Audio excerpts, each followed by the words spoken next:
대제사장마다 사람 가운데서 택한 자이므로 하나님께 속한 일이 사람을 위하여 예물과 속죄하는 제사를 드리게 하듯 그가 무식하고 미혹된 자를 능히 용납할 수 있는 것은 자기도 연약에 휩싸여 있습니다. 그러므로 백성을 위하여 속죄제를 드림과 같이 또한 자신을 위하여도 드리는 것이 마땅하니라.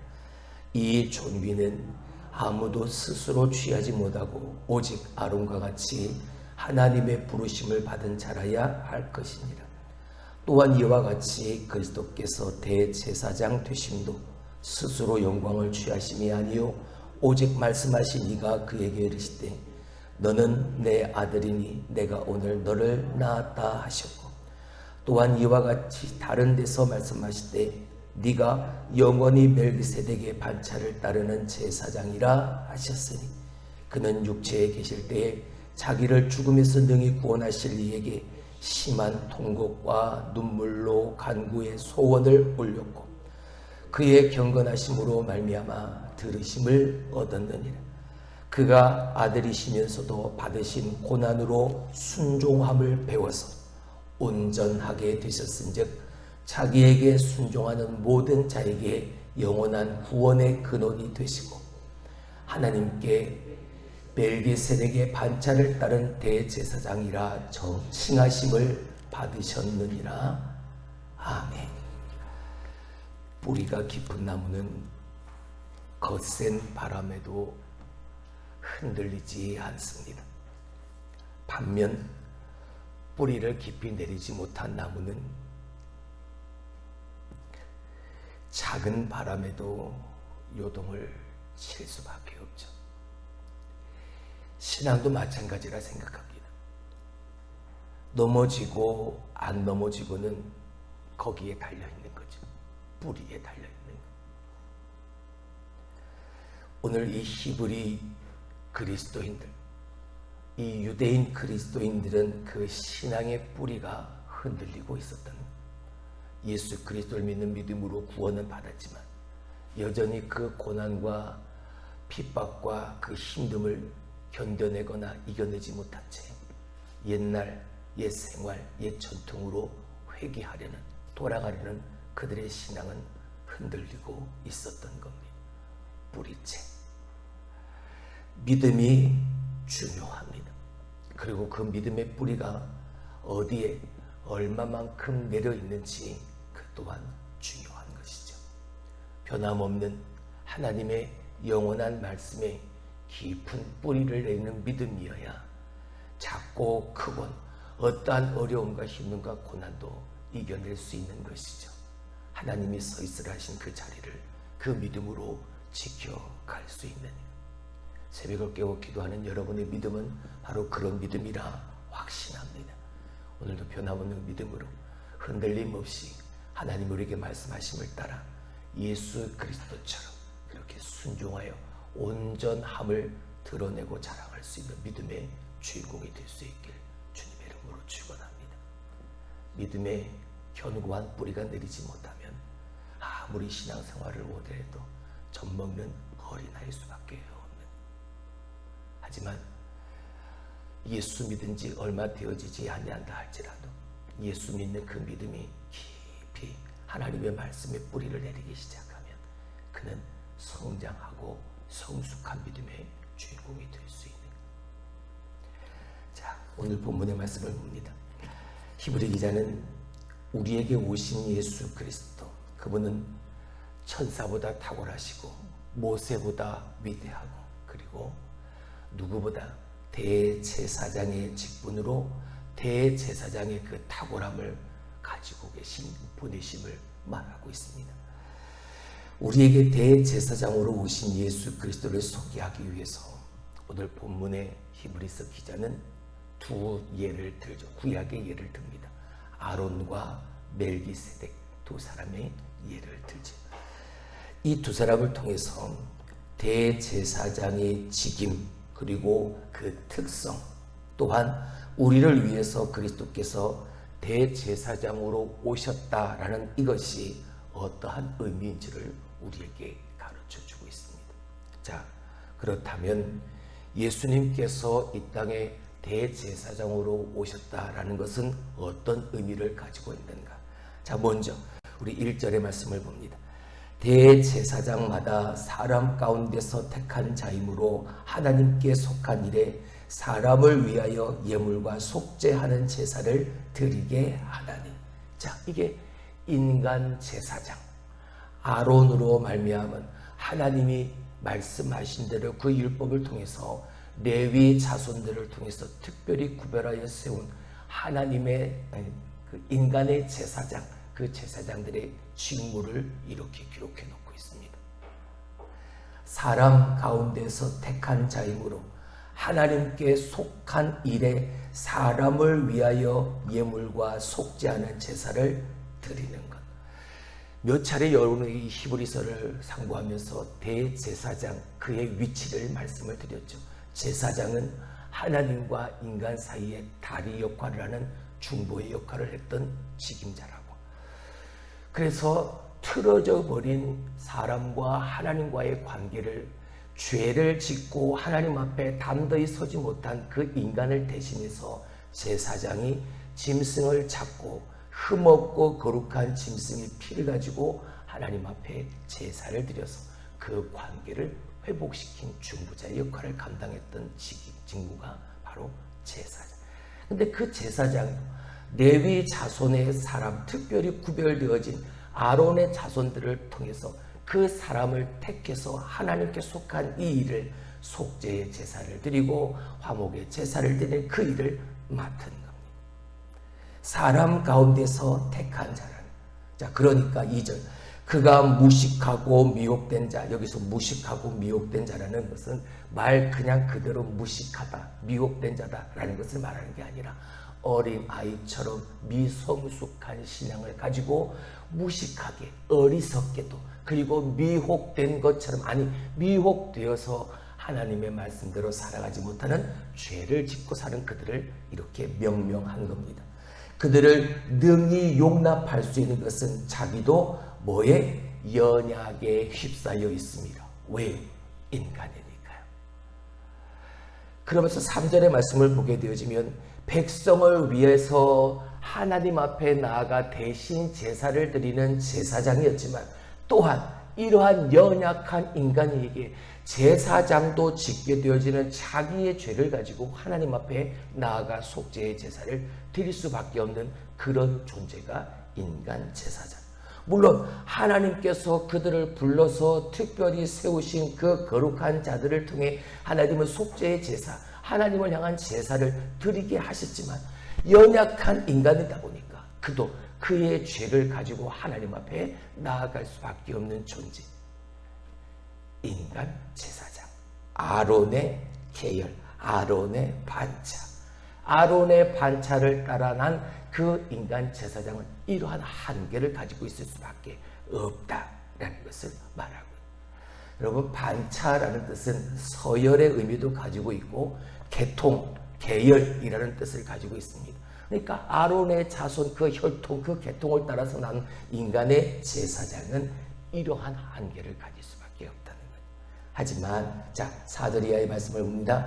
이 존귀는 아무도 스스로 취하지 못하고 오직 아론과 같이 하나님의 부르심을 받은 자라야 할 것입니다. 이 존귀, 이 명예, 제사장으로서 이 존귀와 명예를 스스로 내가 힘이 있고 내가 능력이 있어 이걸 나 스스로 취할 수 있는 것이 아니라 아론처럼 하나님의 뭘 받은 자라야, 부르심을 받고 부르심을 입은 자라야 그래도 이 인간 제사장의 직무를 감당할 수 있는 것이다. 5절 또한 이와 같이 그리스도께서 대제사장 되심도 스스로 영광을 취하심이 아니요 오직 말씀하신 이가 그에게 이르시되. 자, 예수님도 우리를 위하여 대제사장이 되셨다. 대제사장으로 이 땅에 오셨다. 그도 마찬가지 스스로 이 영광과 존귀를 취하시기 위해서 오신 게 아니라 약속하신 이의 그 약속을 따라, 부름을 따라 예수님도 이 땅의 대제사장의 직무를 감당하기 위해 오신 것이라는. 근데 특별하죠. 무엇이요? 자, 그 이어지는 말씀을 봅니다. 너는 내 아들이니 내가 오늘 너를 낳았다 하시고 그는 하나님의 아들이셨다. 할렐루야. 우리가 어제 보았죠. 그는 우리와 똑같은 성경을 가지고 계시지만, 우리와 똑같이 모든 일에 시험을 받으신 분이시지만 그는 죄가 없다. 죄 없으신 하나님의 아들. 왜 예수님께서 말도 되어지지 않고 이해가 되어지지 않는 동정녀, 성령으로 잉태되어 동정녀에게 나셔야만 했을까? 죄 없으신, 죄 없는 인간으로 태어나기 위해서 그 방법밖에 없으니까. 인간의 방법을 통해서는 원죄가 계속 이어질 수밖에 없는, 유전되어 태어날 수밖에 없는 인간의 방법이 아니라 하나님의 방법. 성령으로 동정녀에게 잉태되어 태어난 이 방법밖에 없으십니까? 사람은 이해할 수 없지만 하나님의 방법은 그 방법밖에 없으니까 당신의 방법으로 예수를 그렇게 인간의 몸을 입고 이 땅에 태어나게 하십니다. 그래서 그 예수가, 인간의 몸을 입고 이 땅에 오신 예수가 때가 되어져서 하나님의 약속에 따라 그 구속적 사역 경륜을 이루어 가시는 그 일에 때로는 고난도 당하시고 수치도 받으시고 조롱도 당하시고 십자가의 그 비참한 죽음을 이루시면서까지 예수님은 그 하나님의 약속 가운데 그렇게 부름을 받아 친히 대제사장이 되어서 인간의 구원을 위해, 예수 믿는 나를 구원하시기 위해 친히 예수님께서 희생 제물이 되어져 십자가에서 죽으셨다. 피 흘려주셨다.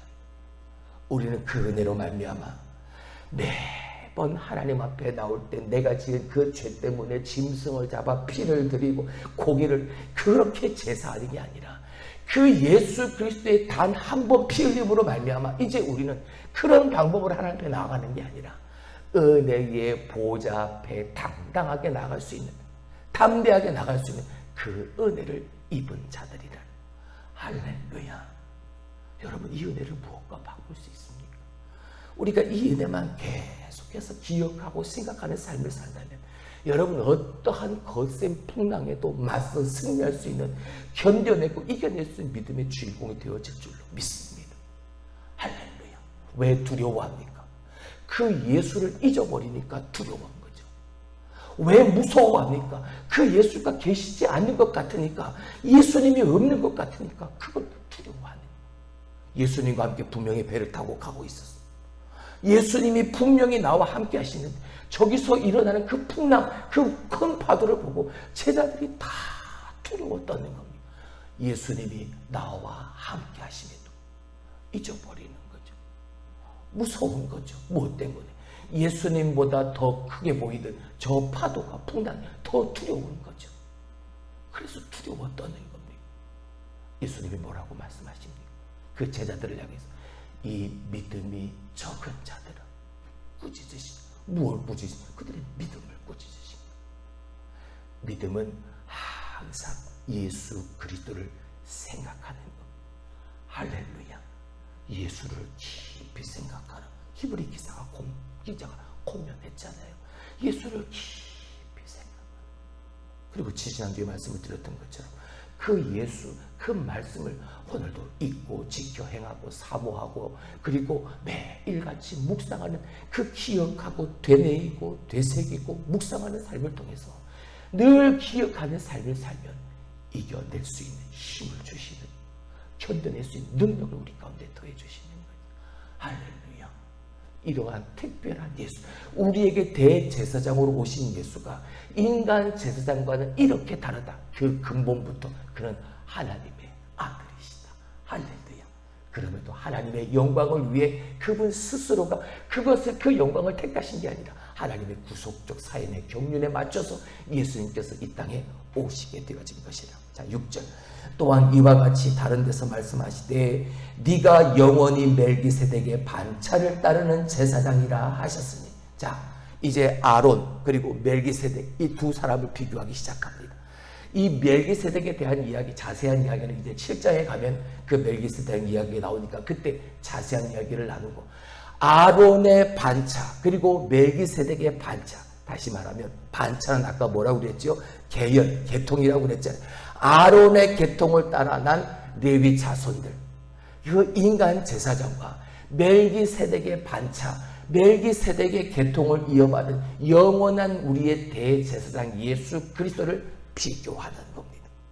창세기 14장에 처음으로 그리고 마지막이자 처음이자 마지막으로 멜기세덱에 대한 이야기가 창세기 14장에 나옵니다.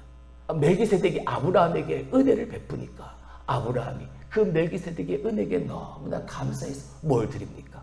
11조를 드리게 되어지죠. 아브라함이 누굽니까? 이스라엘 백성들에게서 아브라함 믿음의 조상이라 이길 정도로 그러한 믿음을 가지고 있는 대단한, 근데 그 아브라함조차, 물론 아브라함 때의 일이지만 아브라함조차 멜기세덱에 뭘 드렸다면 11조를 드렸던 그런 존재였다면, 멜기세덱은 우리가 보게 되어지겠지만 왕이었습니다. 살렘의 왕이라 말하고 있죠.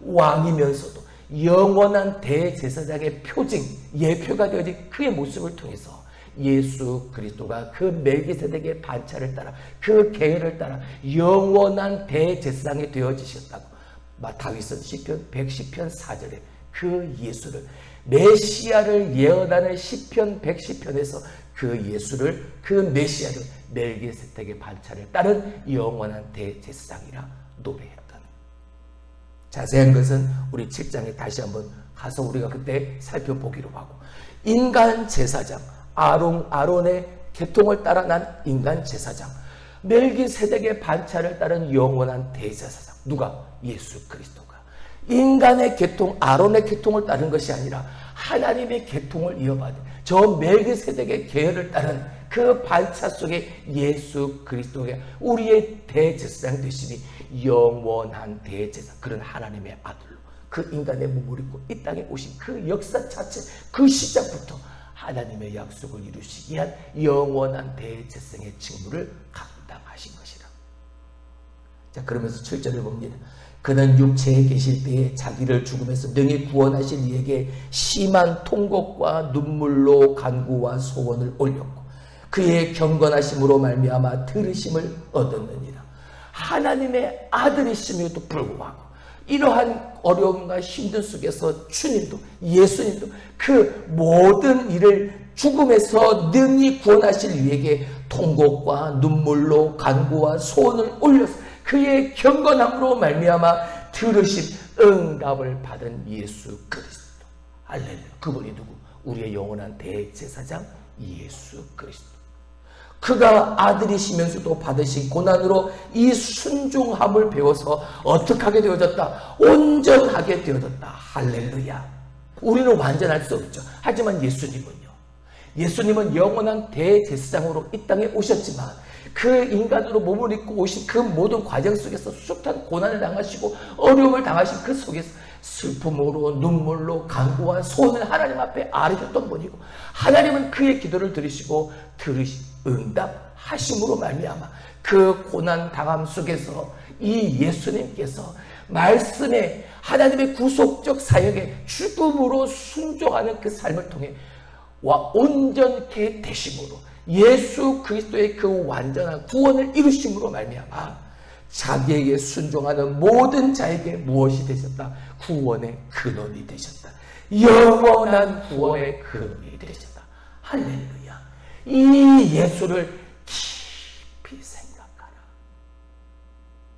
예수 때문에 받는 고난, 어려움, 힘듦 때문에 흔들리지 말고 우리의 영원한 대제사장, 비록 인간의 몸을 입고 오셨지만 인간 제사장과 구별되어지는 하늘의 제사장, 저 멜기세덱의 다윗도 노래했던 영원한 멜기세덱의 반차를 따라 난 그 영원한 대제사장 예수를 깊이 생각하라.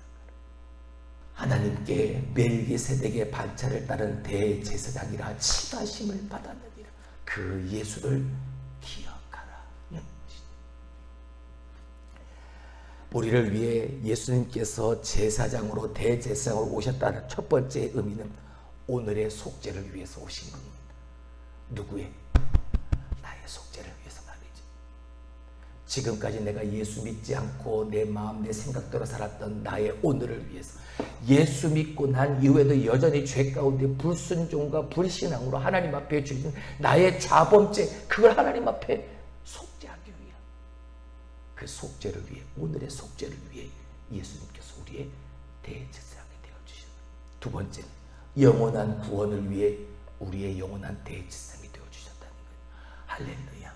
영원한 하나님의 구속적 사역의 경륜을 이루시기 위한 대제사장 되신 예수 그리스도의 그 구속적 사역, 오늘도 우리가 그것을 기억하고 늘 되새기며 그것을 생각하는 삶을 통해서 우리에게 이렇게 영원한 대제사장으로 오신 예수 그리스도로 말미암아 흔들림 없는 믿음으로 하나님 앞에서 기쁨이 되어지고 하나님의 자랑이 되어질 수 있는 저와 여러분이 될 수 있기를 주님의 이름으로 축원합니다.